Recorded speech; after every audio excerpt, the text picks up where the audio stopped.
ബിജെപിയുടെ ഈ അപകടകരമായ വർഗീയത പ്രതിരോധിക്കാൻ ആർക്കാവും എന്ന ചോദ്യമാണ്. നരേന്ദ്രമോദിയും അമിത്ഷായും കേരളത്തിൽ ക്യാമ്പ് ചെയ്തിരിക്കുന്നു. സംഘപരിവാരവും മന്ത്രിപരിവാരവും കേരളത്തിൽ ഒത്തുചേർന്ന് കേരളത്തിന്റെ മണ്ണിൽ താമര വിരിയിക്കാൻ സാധിക്കുമോ എന്ന പരീക്ഷണം നടത്തുന്ന ഘട്ടമാണിത്. കേരളത്തിന്റെ മണ്ണിൽ താമര വിരിയില്ല എന്ന് നമുക്ക് ഏവർക്കും അറിയാം.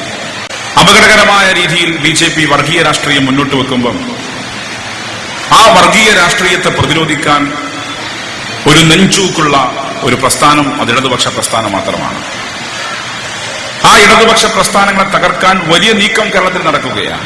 സംഘടിതമായ നുണപ്രചരണങ്ങൾ, അസത്യ പ്രചരണങ്ങൾ, അപവാദങ്ങൾ, പത്രമാധ്യമങ്ങൾ, മാതൃഭൂമിയും മനോരമയും കഴിഞ്ഞ എത്രയോ ദിവസമായി ഫ്രണ്ട് പേജിനകത്ത് ഞങ്ങൾക്ക് നേരെയുള്ള വാർത്തകൾ ശക്തമായ രീതിയിൽ പ്രചരിപ്പിച്ചുകൊണ്ടിരിക്കുകയാണ്.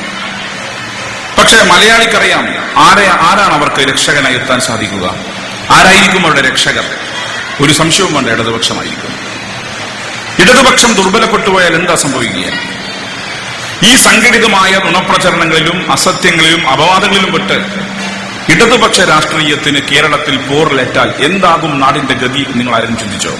ഇവിടെ ഇപ്പം ഞങ്ങൾക്ക് നേരെ വൃത്തിപരമായി എന്നെ ഉൾപ്പെടെ കടന്നാക്രമിച്ച് തലശ്ശേരിക്കകത്ത് വലിയ പ്രചരണം നടത്തുന്ന പാർട്ടി മുസ്ലിം ലീഗാണ്. ചരിത്രം ഒന്ന് നമ്മൾ പിന്തിരിഞ്ഞു നോക്കുന്ന നല്ലതാണ്. 90കളുടെ തുടക്കത്തിൽ സോവിയറ്റ് യൂണിയൻ തകരുമ്പോൾ ഞാൻ VME സ്കൂൾ വിദ്യാർത്ഥിയായിരുന്നു. സോവിയറ്റ് യൂണിയൻ തകർന്ന ഘട്ടത്തിൽ സോവിയറ്റ് പതാകയേന്തിക്കൊണ്ട് മയ്യത്ത് നമസ്കാരം നടത്തിയവരുണ്ട്. സോവിയറ്റ് പതാകയെ കൊണ്ടുപോയി പ്രതീകാത്മകമായി കബറടക്കിയവരുണ്ട്. ബോലോ തക്ബീർ വിളിച്ചവരുണ്ട്. പായസം വിതരണം ചെയ്തവരുണ്ട്. ഇന്നത്തെ പോലെ പച്ചപ്പായസം ഇല്ലെങ്കിലും അന്നും പായസം കൊടുത്തിരുന്നു ലീഗ് ഉൾപ്പെടെ. Soviet union തകർന്നടിഞ്ഞു. സോവിയറ്റ് യൂണിയന്റെ തകർച്ചയിൽ ആഹ്ലാദിച്ചവർ, ആനന്ദിച്ചവർ, നൃത്തം ചവിട്ടിയവർ കൃത്യം 10 വർഷം പിന്നീട് പറഞ്ഞു ആ സോവിയറ്റ് യൂണിയൻ ഉണ്ടായിരുന്നെങ്കിൽ. കാരണം ഏകധ്രുവ ലോകമാക്കി ലോകത്തെ മാറ്റാൻ അമേരിക്ക ഇസ്ലാമിക രാജ്യങ്ങൾക്ക് മുകളിൽ ഭീകരവാദത്തിന്റെ മുദ്രകുത്തി ഇസ്ലാമിക രാജ്യങ്ങളിലെ എണ്ണ സമ്പത്ത് കൊള്ളയടിക്കാൻ ഇവർ ഭീകരവാദികളാണ് എന്ന പ്രചാരവേല സംഘടിതമായി പ്രചരിപ്പിക്കപ്പെട്ട കാലമായിരുന്നു. അതാണ് സദ്ദാം ഹുസൈന്റെ കൊലപാതകം. അതാണ് ഇറാഖിന് നേരെ നടന്ന യുദ്ധം.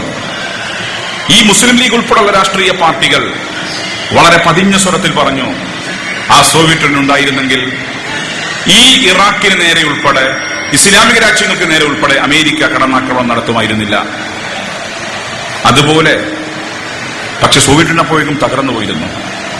ഇപ്പൊ ഇടതുപക്ഷ പ്രസ്ഥാനങ്ങളെ തകർക്കാൻ, ഇടതുപക്ഷ രാഷ്ട്രീയത്തെ ഇല്ലാതാക്കാൻ സംഘടിതമായ നുണപ്രചാര വേലകളുമായി കടന്നു വരുന്നവർ ഇടതുപക്ഷത്തിന്റെ ശക്തി ചോർന്നുപോയാൽ എന്താകും ഈ നാടിന്റെ ഗതി എന്നെന്തെങ്കിലും അവർ ചിന്തിച്ചോ? ഇടതുപക്ഷ രാഷ്ട്രീയം തകർന്നുപോയാൽ സ്വാഭാവികമായും സംഭവിക്കാൻ പോകുന്നത് വർഗീയ ശക്തികൾ കേരളത്തെ വെട്ടിമുറിക്കുമെന്നുള്ളതാണ്.